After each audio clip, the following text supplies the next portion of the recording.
Постојат многобројни уметнички техники за декорирање за великденските јајца, но кога во тоа ќе се додаде многу трпение, упорност и љубов, изработките стануваат непреценливи.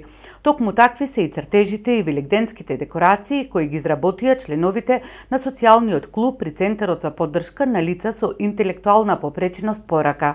Празникот Великден ги мотивира да станат вистински уметници и да создадат поинтересни декорации за домот.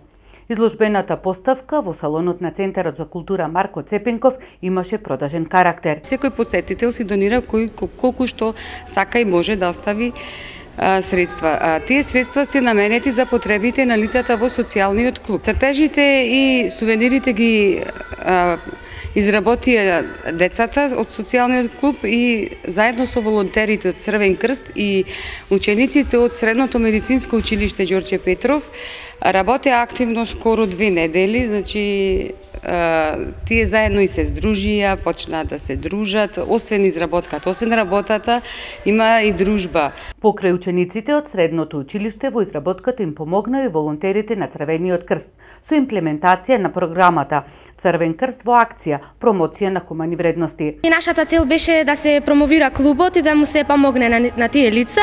Активно работевме 2 недели, изработувавме цртежи и други изработки. Со наближувањето на денот на Воскресението Христово, кој е најважниот верски празник во православниот календар, веселите декорации, членовите на Центарот за поддршка на лица со интелектуална попреченост порака, од понеделник ќе ги пренесат на штанд на плочникот, за да може да стигнат до граѓаните како неизоставен дел од подготовките за Великден.